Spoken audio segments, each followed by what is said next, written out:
Hola chicos, en este último video vamos a estudiar lo que corresponde a los modos normales producidos por una onda sonora, la cual se establece en el interior de unos tubos de sonido que van a verificar unas ciertas condiciones de borde. Empecemos con el primer caso. En este primer caso vamos a estudiar la onda estacionaria sonora que se establece en un tubo cerrado en un extremo. Es decir, aquí tenemos el tubo, ¿sí? Lo estoy marcando con el cursor, y uno de sus extremos, este que estoy indicando, se encuentra cerrado. La onda sonora se va a establecer en el interior de este tubo de sonido, ¿sí? Que puede ser tranquilamente el tubo de un órgano, puede ser una flauta o algún instrumento de viento. Incluso podría ser nuestra garganta, en donde nacen las ondas sonoras de nuestra voz.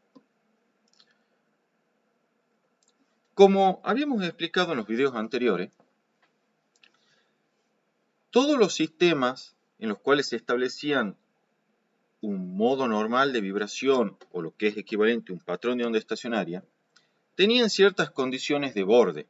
Estas condiciones de borde indicaban sencillamente qué era lo que ocurría en los extremos de nuestro sistema. Entonces, en este primer caso que estamos analizando, el mismo nombre lo indica. El tubo está cerrado en uno de los extremos. Entonces, aquí en particular el extremo derecho del tubo tiene por condición de borde que está cerrado y por lo tanto este extremo cerrado constituye un nodo de desplazamiento. Es decir, las partículas del medio, esto es, del fluido que esté encerrado dentro de este tubo de sonido, que en general va a ser aire, las partículas de ese medio no pueden vibrar u oscilar en este extremo derecho del tubo, ya que se encuentran con una barrera que es precisamente el extremo cerrado del tubo. Entonces, la condición de borde de que el extremo derecho sea cerrado implica que en el extremo derecho hay presente un nodo de desplazamiento. Es decir, las partículas del medio no pueden vibrar en este extremo que estoy marcando con el cursor. Por otro lado, el extremo izquierdo se encuentra totalmente abierto. Por lo tanto, la condición de borde para el extremo izquierdo requiere que este extremo sea un antinodo de desplazamiento, es decir, sea una posición en la cual las partículas del medio van a oscilar con amplitud máxima. Esas son las condiciones de borde para nuestro tubo cerrado, en un extremo. Algo importante acá que quiero aclarar. Recuerden que la onda que se está propagando inicialmente por este tubo para posteriormente reflejarse en un extremo y así producir la superposición de la onda incidente y reflejada para finalmente dar origen a la onda estacionaria, son ondas de tipo longitudinal. ¿Sí? Las ondas sonoras son ondas de tipo longitudinal. ¿Qué significaba esto? Significaba que las partículas del medio, ¿sí? Como le estoy mostrando acá con el movimiento del cursor, vibran paralelamente a la dirección de propagación de la onda. O sea que las partículas del medio van vibrando, así como yo lo estoy mostrando con el cursor, conforme se propaga la perturbación hacia la derecha. Desde luego recuerden que no hay una transferencia neta de materia de un extremo a otro mientras se propaga la onda viajera. Las ondas ya saben que no transportan materia, solo transportan energía y cantidad de movimiento. Entonces las partículas se limitan a oscilar longitudinalmente en torno a su posición de equilibrio, pero sin transportarse de una región a otra. Cuando hago este movimiento así es simplemente para mostrarles que la perturbación inicialmente, la onda viajera inicial, se va propagando hacia la derecha y mientras las partículas vibran longitudinalmente, es decir, paralelamente a la dirección de propagación de esa onda. Una vez que la onda incide en la pared de la derecha, la misma se refleja. Tiene lugar una superposición de las ondas incidentes y reflejadas, y finalmente la onda resultante es una onda estacionaria que satisface las condiciones de borde de nuestro sistema, que son que en el extremo izquierdo haya un antinodo de desplazamiento y en el derecho un nodo de desplazamiento. Entonces, hecha esa introducción, veamos cuáles son los diferentes modos normales en este caso. La primera posibilidad que justamente se denomina primer armónico o modo fundamental para un tubo cerrado, es esta que está dibujada acá. Tenemos un antinodo en el extremo izquierdo, como dijimos, y un nodo de desplazamiento en el extremo derecho. En este caso, la onda estacionaria se la simboliza con esta curva así y con esta otra curva así. Pero acá quiero enfatizar algo. Cuidado, esa curva no la confundan con la de una cuerda. Si bien en una cuerda, cuando la misma, por ejemplo, estaba en el primer modo normal, vibraba de esta forma, de manera tal que las partículas del medio oscilaban perpendicularmente a la dirección de propagación de las ondas viajeras incidentes y reflejadas que daban origen a la onda estacionaria, en este caso, las partículas del medio no oscilan así. Ya hemos dicho por qué. La onda sonora es una onda longitudinal. Entonces, ¿cómo vibran las partículas del medio acá? Como yo lo indiqué al inicio, vibran así. Lo veamos con el cursor. Debido a que la onda sonora es longitudinal.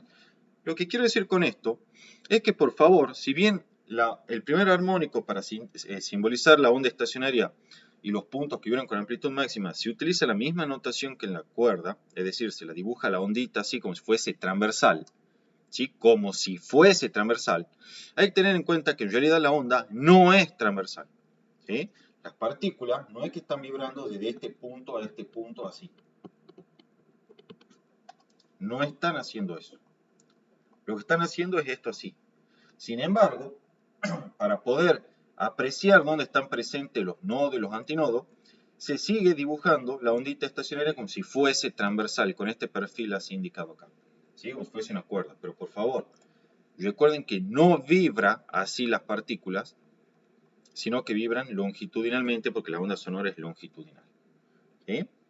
Esto es simplemente una simbología, por decirlo de alguna forma, que lo que le está mostrando es que este punto de acá, del extremo izquierdo, está oscilando con una amplitud máxima. Pero ojo, la amplitud no es así como yo le estoy mostrando, sino que en realidad es así, la dirección de vibración. Aprovecho esto para hacer un control de daño que suelen presentar con bastante frecuencia. Como ya les dije que la onda es longitudinal, por favor, si le llegan a dar esta distancia así, que la llamemos si quieren D, o si quieren para que sea más apropiado, la llamemos R, que sería el radio del tubo. Por favor, eso no es la amplitud con la que vibran las partículas del medio. Insisto, ¿por qué? Ustedes están tentados a ver este dibujo y dicen, ah, sí, las partículas están vibrando así, entonces el radio del tubo es la amplitud de vibración. No. Esto, como ya les dije, es simplemente una simbología para representar que el punto de acá del extremo izquierdo oscila con amplitud máxima, es decir, un antinodo, y el derecho es un nodo que por tanto no oscila. Pero la dirección de vibración es como le estoy indicando con el cursor. Y no tiene nada que ver esa amplitud de vibración que estoy indicando con el radio de nuestro tubo. ¿Sí? Son cosas totalmente distintas. Entonces, por favor, nunca en estas condiciones digan de que la amplitud de la onda es el radio del tubo. Eso es un error conceptual gravísimo y que los profesores muchas veces buscan que ustedes lo cometan cuando le dan, por ejemplo, la distancia esta, como les dije, es el radio del tubo. ¿Sí? Es para que ustedes se tienten y digan, ah, mira, yo veo el dibujito, entonces esta es la amplitud de la onda, listo, entonces la amplitud del radio del tubo. No, porque la onda está vibrando así. Además, como comentario aparte informativo, desde luego, la amplitud de las ondas sonoras que se establecen por lo general en un tubo son súper pequeñas, son súper chiquitas. Es decir, muchísimo menores que el radio del tubo. Entonces, por favor, ese error no lo cometan. Bien, explicado eso entonces, para que ustedes no cometan ese error que, como les digo, muy frecuente, procedemos con el estudio físico de la situación. Entonces, el primer armónico teníamos el antinodo de desplazamiento a la izquierda y el nodo de desplazamiento a la derecha.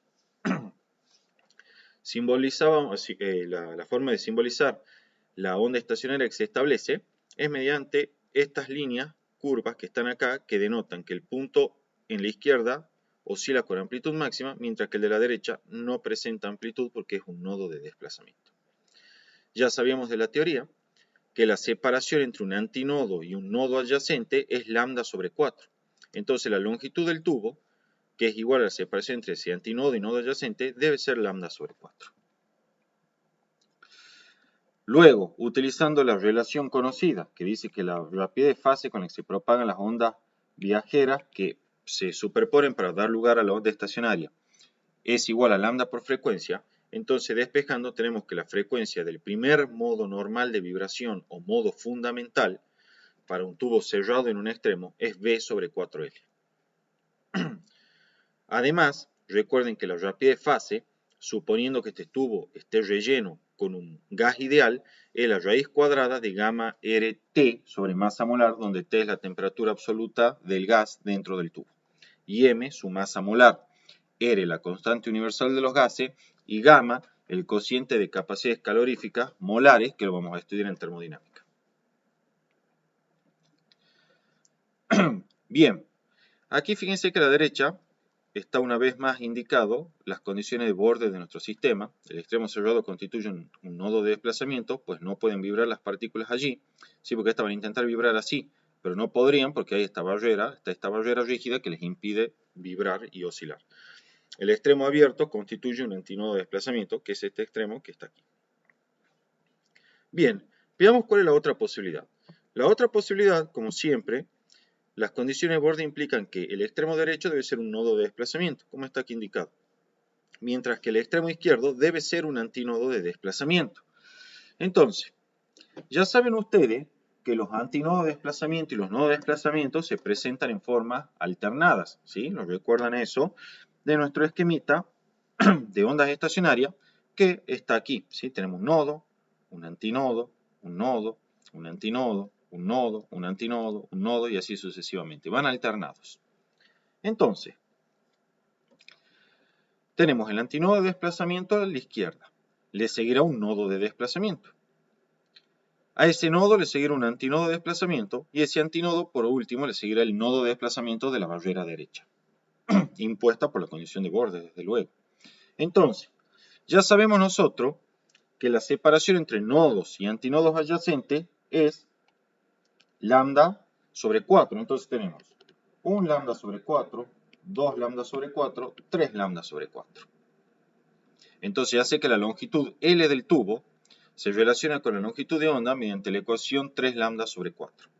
De nuevo, como expliqué en los videos anteriores, fíjense que yo le pongo el subíndice a la longitud de onda para hacer referencia al armónico en el cual estamos presentes.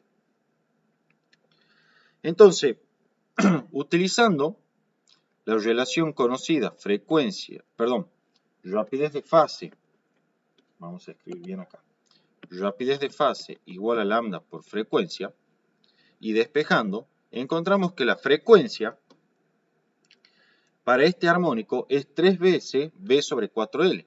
Pero si recuerdan, V sobre 4L era la frecuencia fundamental, ¿sí?, correspondiente al primer armónico. Aquí está, miren. Entonces, resulta que la frecuencia de esta segunda posibilidad o este segundo caso que estamos viendo es 3 veces la frecuencia fundamental. Como es 3 veces la frecuencia fundamental, este armónico no es el segundo armónico. Repito, como la frecuencia de este armónico no es 2 veces la frecuencia del primer armónico, sino que en cambio es 3 veces la frecuencia del primer armónico, entonces este armónico no se llama segundo armónico, sino que se llama directamente tercer armónico o primer sobre todo. En otras palabras, chicos, un tubo que se encuentra cerrado en un extremo no tiene segundo armónico. Tiene el primer armónico y la posibilidad que le sigue es una posibilidad tal que la frecuencia correspondiente es 3 veces la frecuencia fundamental. Por lo tanto, se lo salte al segundo armónico que hubiese sido 2 veces la frecuencia fundamental. Entonces, este armónico, por tener una frecuencia que es 3 veces la frecuencia fundamental, se denomina precisamente tercer armónico. ¿Qué ocurre con el segundo armónico? No existe. Directamente se pasa del primero al tercer armónico, ¿sí? ¿Por qué sé que eso es así? Y bueno, fácil, porque Si ustedes se ponen a indagar, van a ver que, dado el primer armónico, dado esta situación, la otra situación que le sigue a esa, la próxima situación a analizar, es únicamente esta. No hay ninguna situación intermedia entre estas dos que están acá. No hay ninguna otra posibilidad, ¿sí?, de onda estacionaria que satisfaga las condiciones de borde, de antinodo y nodo de desplazamiento en los extremos y que se encuentre entre estas dos que yo dibujé. Entonces tenemos que desde la primera situación, que es el primer armónico, directamente salteamos al tercer armónico, que es la segunda situación o posibilidad. Obviamente, como ya les dije, no hay ninguna otra posibilidad entre estas dos que verifique las condiciones de borde de que haya un antinodo y un nodo en los extremos. Entonces, las únicas posibilidades son esta que está aquí, que es el primer armónico, y directamente la segunda posibilidad es el tercer armónico. No hay segundo armónico. Ahora, ¿por qué este se llama tercer armónico? Porque la frecuencia de esta segunda posibilidad es 3 veces la frecuencia fundamental. Por eso que se llame tercer armónico. Y de ahí que no haya segundo armónico y se diga que en general en un tubo cerrado solo están presentes los armónicos impares, es decir, aquellos cuya frecuencia son múltiplos impares de la frecuencia fundamental. Veamos la otra posibilidad. La otra posibilidad, como ya les adelanté, va a ser la que está explicada aquí. Desde luego, como solo existen armónicos impares, este no va a ser el cuarto armónico, sino que va a ser el quinto armónico. Pero veamos por qué este es el quinto armónico y no es el cuarto. De vuelta tenemos nuestras condiciones de borde que implican un antinodo de desplazamiento a la izquierda y un nodo de desplazamiento a la derecha. Como ya sabemos, los antinodos y nodos se presentan alternados. Antinodo de desplazamiento, nodo de desplazamiento, antinodo, nodo, antinodo, nodo. Bien. Dibujamos entonces el patrón de onda estacionaria, que insisto, recuerden que esto es simplemente un símbolo para indicar que estos son puntos de máxima amplitud, o sea, antinodo, y estos puntitos de acá son nodos, o sea, puntos que no están oscilando o que tienen amplitud nula. Pero la dirección de oscilación es esta que estoy indicando acá porque la onda sonora es longitudinal. Entonces, ya sabemos nosotros que la separación entre antinodo y nodo adyacente es lambda sobre 4, entonces vamos a tener un lambda sobre 4, 2 lambda sobre 4, 3 lambda sobre 4, 4 lambda sobre 4 y 5 lambda sobre 4. Si alguien se pregunta, estos puntos de acá son los antinodos. Los proyecto ahí. Entonces ya sé que la ecuación que satisface la longitud L del tubo con respecto a la longitud de onda es la siguiente. La longitud del tubo es 5 veces lambda sobre 4. Ahora bien, si utilizo la conocida ecuación que dice que la rapidez de fase de las ondas viajeras que se superponen para dar esta onda estacionaria es igual a lambda por f, y de espejo, voy a encontrar que la frecuencia para esta posibilidad, que es la tercera posibilidad que estoy analizando, tiene una frecuencia asociada que es 5b sobre 4L. Pero b sobre 4L habíamos dicho que era la frecuencia fundamental, ¿se acuerdan? Era nuestro primer caso que habíamos estudiado, este de acá. Entonces, concluimos que la frecuencia de esta tercera posibilidad es 5 veces la frecuencia fundamental. Justamente, como la frecuencia de esta tercera posibilidad es 5 veces la frecuencia fundamental, se dice que esta tercera posibilidad es el quinto armónico, o lo que es lo mismo, el segundo sobretono. ¿Sí? Una vez más, nos salteamos el armónico par, es decir, pasamos del tercer armónico directamente al quinto. No se presenta el cuarto armónico. Si ustedes intentan producir el cuarto armónico, van a ver que ese cuarto armónico, chicos, contradice las condiciones de borde. Es decir, si dibujan el cuarto armónico, van a ver que no se verifican las condiciones de borde. Esto es, que haya un antinodo a la izquierda y un nodo a la derecha. ¿Sí?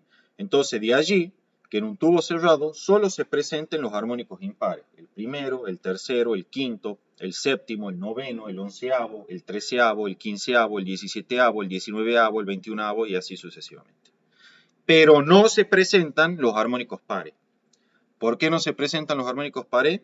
Porque la presencia de un armónico par implicaría la contradicción de las condiciones de borde. Es decir, si acaso se presentara un armónico par, y lo invito a ustedes que lo traten de formar, van a ver que van a sí o sí violar una de las condiciones de borde.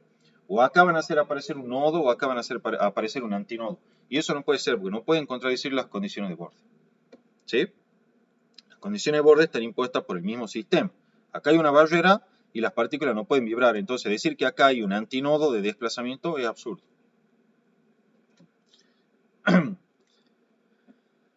Insisto una vez más, los invito a que traten de formar, por ejemplo, el cuarto armónico en estas condiciones y van a ver que se contradicen las condiciones de borde. Entonces, del tercer armónico pasamos o salteamos directamente al quinto armónico.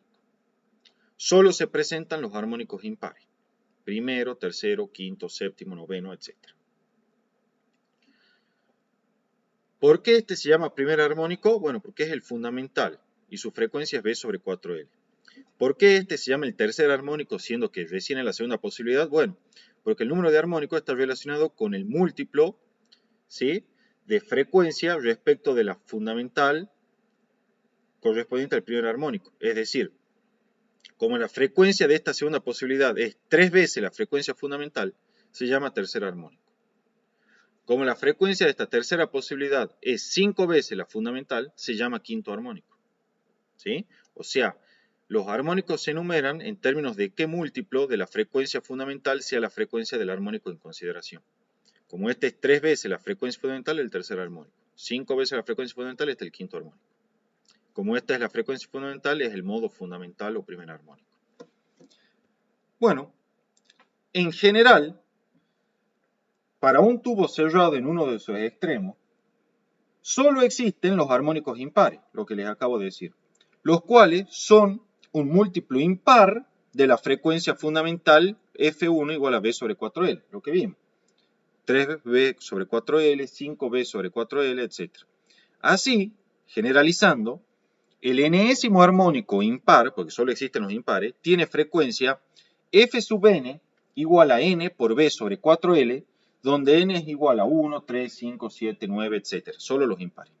Y la longitud de onda del enésimo armónico impar, porque insisto, solo están presentes los impares, no quiero ser reiterativo, pero lo voy a hacer para que les quede grabado, porque si no siempre le mandan armónico para este. La longitud de onda del enésimo armónico impar es 4 veces la longitud del tubo sobre n, donde n es el número de armónicos. 1, 3, 5, 7 o 9.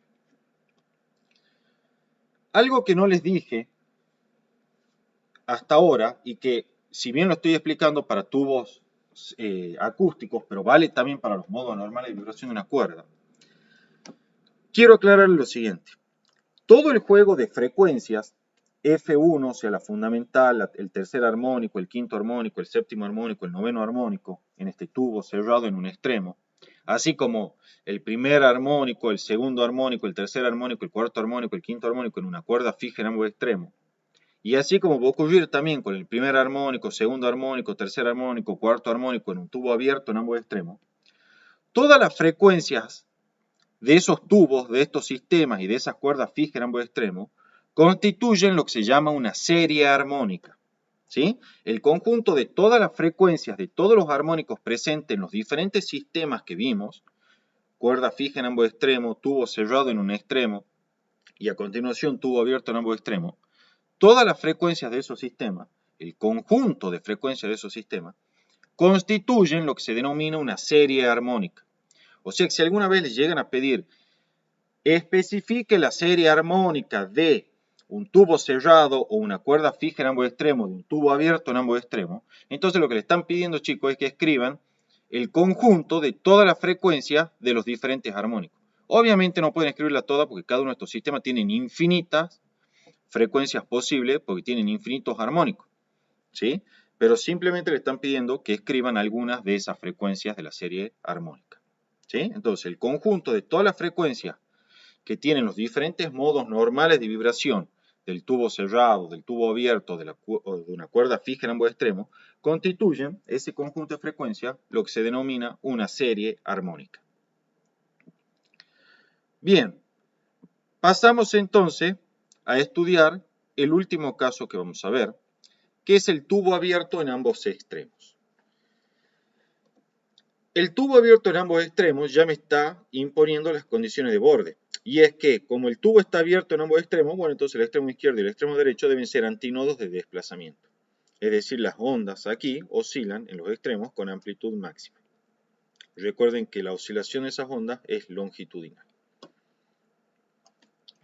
Acá está indicado, ambos extremos se comportan como antinodos de desplazamiento. Esas son las condiciones de borde impuestas en esta situación.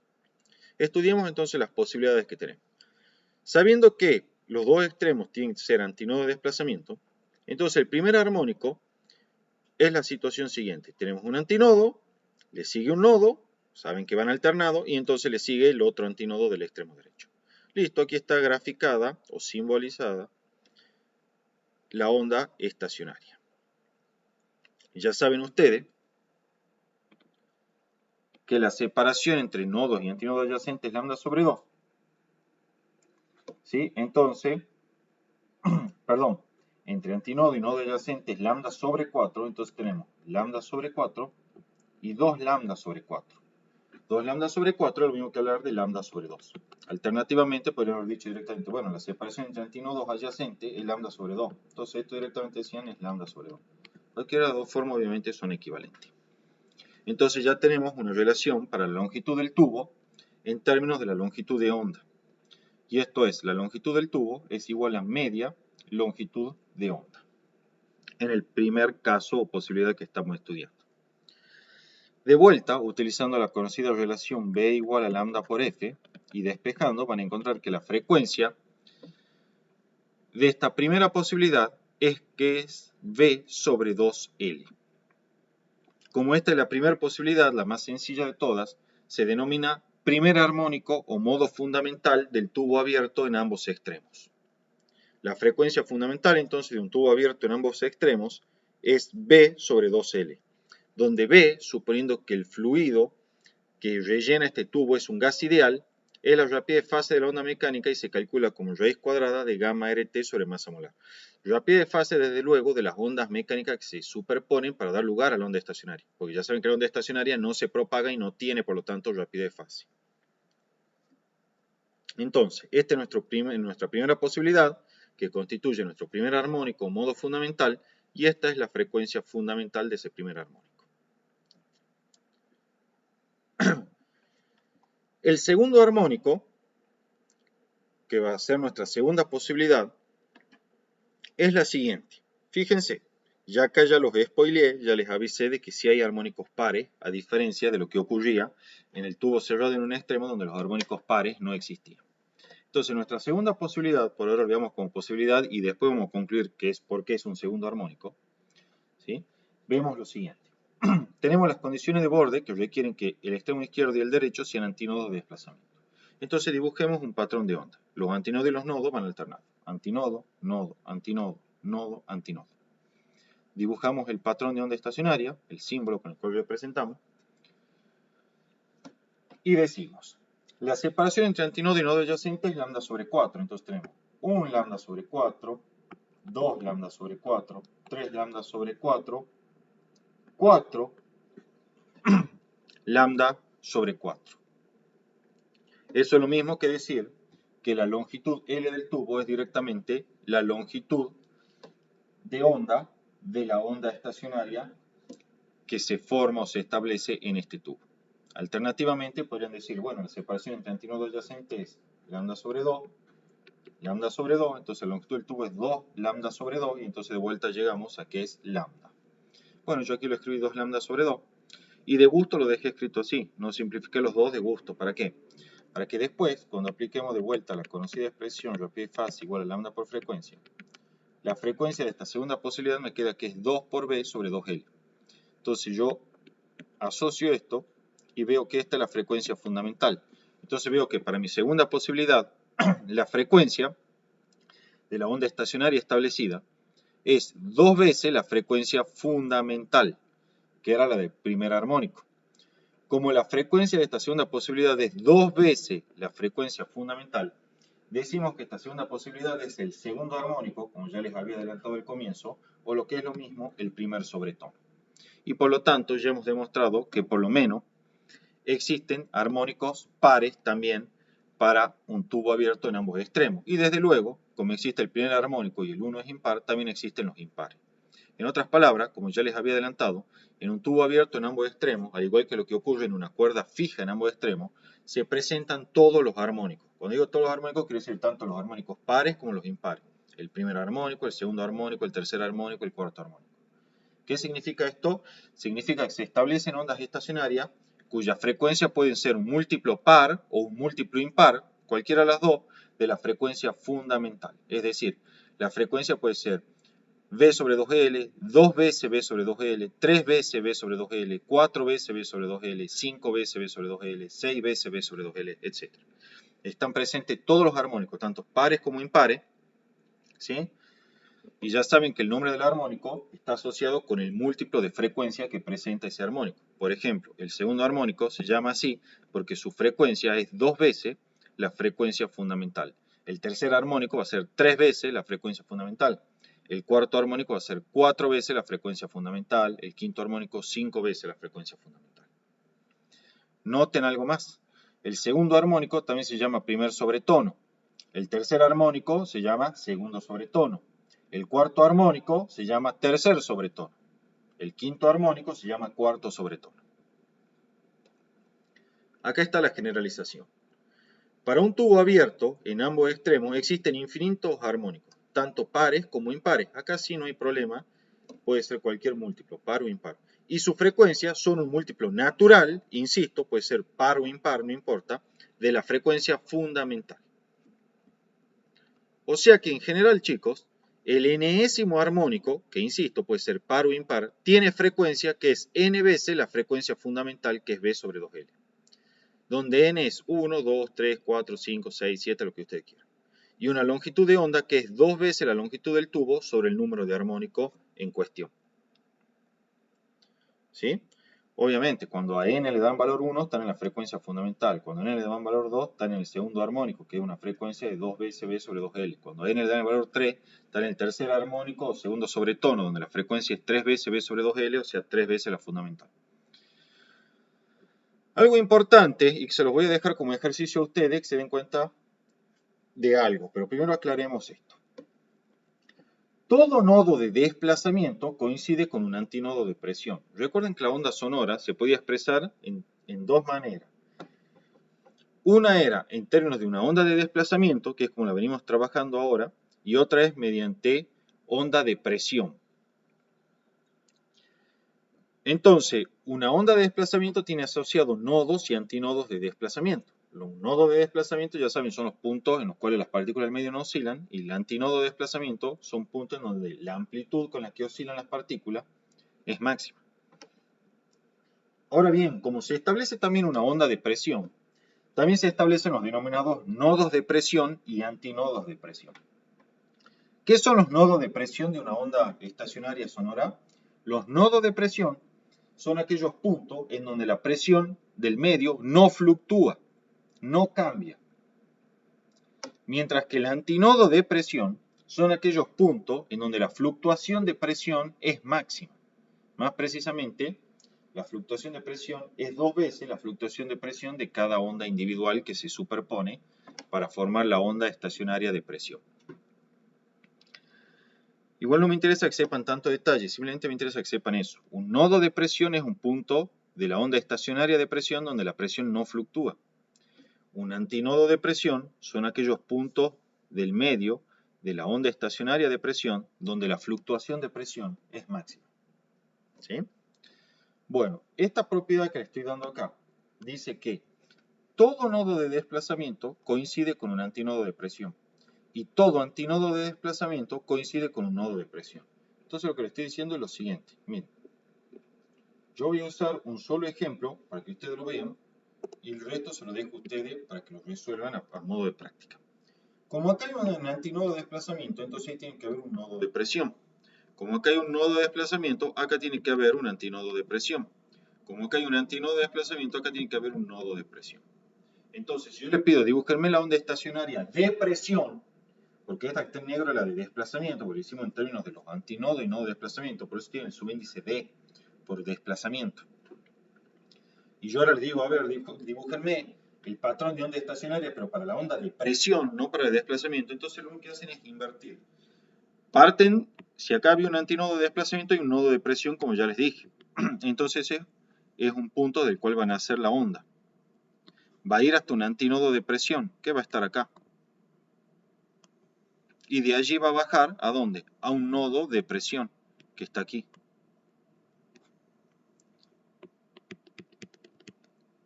y acá la dibujo en otra posición. Ahí está dibujada en verde, ¿sí? La onda de presión, si acaso se la pide.